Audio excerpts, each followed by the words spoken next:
फिर बोले कि जो बलि है, बलि, ब्राह्मण लोग खूब बलि करते थे उस समय, और बलि अगर आपने देखी हो कभी तो बहुत रोचक तरीके से बलि होती है, बहुत रोचक सीन बनता है वहां पर।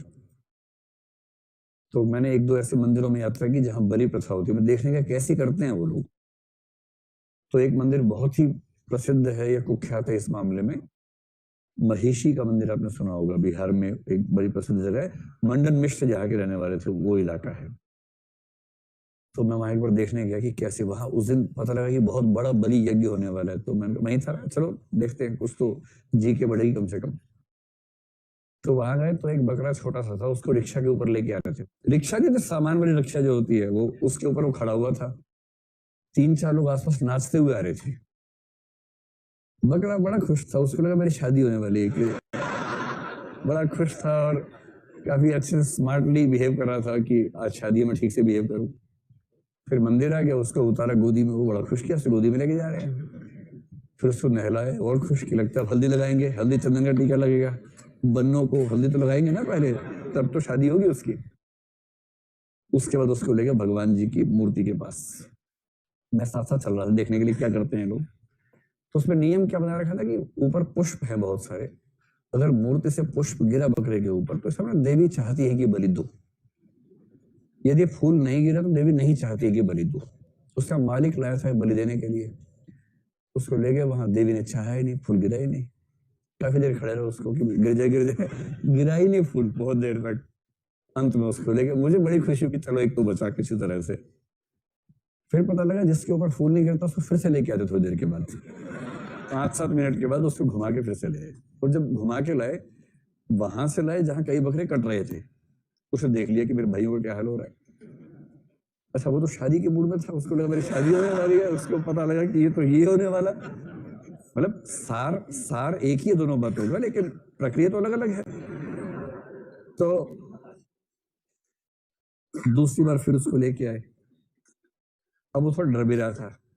अब वो क्या करते हैं, इतने सारे फूल लाद देते हैं देवी के ऊपर कि एक गिरी जाता है।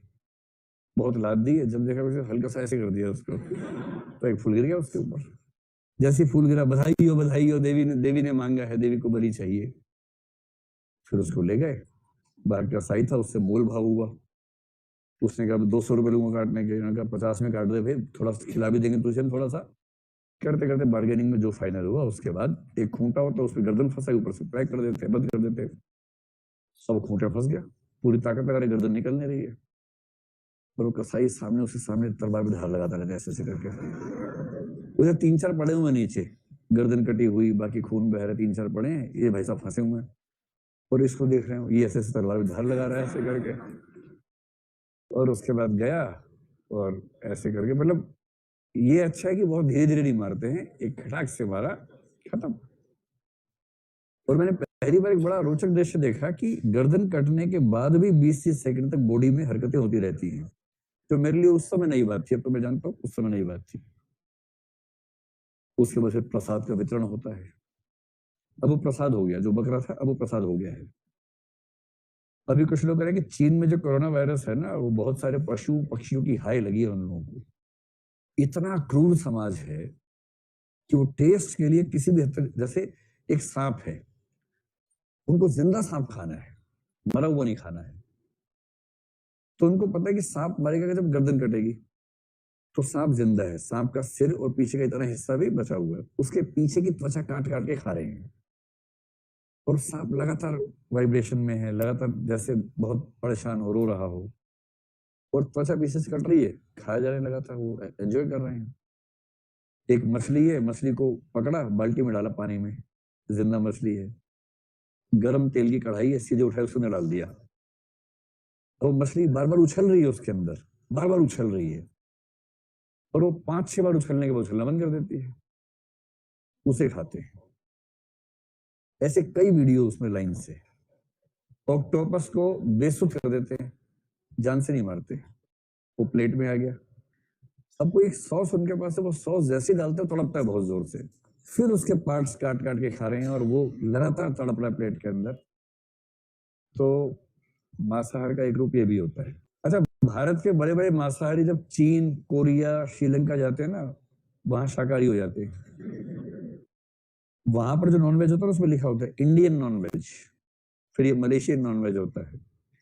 इंडियन नॉनवेज बड़ा विनम्र किस्म का नॉनवेज होता है कि मुर्गा काटा खा लिया। वहां का बड़ा मुश्किल है भाई, उसको झेलना भारत के मांसाहारियों के लिए भी बड़ा मुश्किल है। बलि का तर्क ये था कि जिस पशु की बलि देंगे वो पशु सीधा स्वर्ग में जाएगा। तो चारवाकों ने कहा कि हे पंडितों, हे ब्राह्मणों, अगर बलि देने से पशु सीधा स्वर्ग जाता है तो अपने माता पिता के बारे में सोचो, वो भी स्वर्ग जाना चाहते हैं, उन्हीं से शुरू करो। इसका तर्क कोई कैसे दे, खून खोल जाता है ऐसी बात सुन के, पर जवाब क्या देंगे? तो धर्म क्या है? मानसिक रोग है। तो पागलपन कहिए या मानसिक रोग शब्द का प्रयोग इन लोगों ने किया, तो धर्म तो इनके लिए ये है। किसी ने कहा अर्थ, बोले हाँ ठीक है, पैसा वैसा होना चाहिए, धन होना चाहिए, किंतु धन साधन के रूप में ठीक है, साध्य नहीं, साधन के रूप में ठीक है।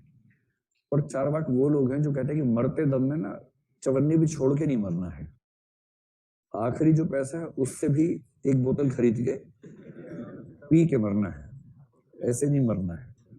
इतना ही नहीं बोलते कि उधार मिलता उधार लेके मर जाओ, कोई बात नहीं, ऋणम कृत्वा भितम पिबेत, एक बार मर गए तो उसके बाद कौन सी आत्मा लौट के आने वाली है, इसलिए उधार लो और पियो, खाओ पियो। किसी ने कहा मोक्ष क्या है? बोले पागल कहीं के, गधे कहीं के, मोक्ष कुछ नहीं होता है, मृत्यु ही मोक्ष है। इससे कुछ लोग उछल पड़े कि मोक्ष को मानते हैं, मानते हैं, मानते नहीं, व्यंग्य में कह रहे हैं। मरणम एव अपवर्ग, मृत्यु ही मोक्ष है, मृत्यु के बाद क्या होता है? कुछ नहीं होता, बेकार की बात है। फिर किसी ने कहा अच्छा बताओ काम के बारे में। बोले हाँ, अब पूछा ना काम की बात तुमने, अब तुमने काम की बात पूछी है तो काम की बात बताएंगे तुमको। तो सबसे पहले कह रहे हैं काम एवैकः पुरुषार्थः, काम एकमात्र पुरुषार्थ है, बाकी सब बकवास है। काम एवैकः पुरुषार्थः, काम एकमात्र पुरुषार्थ है, बाकी सब बेकार की बातें हैं। तो किसी ने कहा अच्छा भाई काम का मतलब क्या हुआ? काम का मतलब है सुख, सुखों का भोग करना ही जीवन का एकमात्र उद्देश्य है। तो सुखों का भोग करना जीवन का अकेला उद्देश्य है, बाकी कुछ उद्देश्य नहीं है।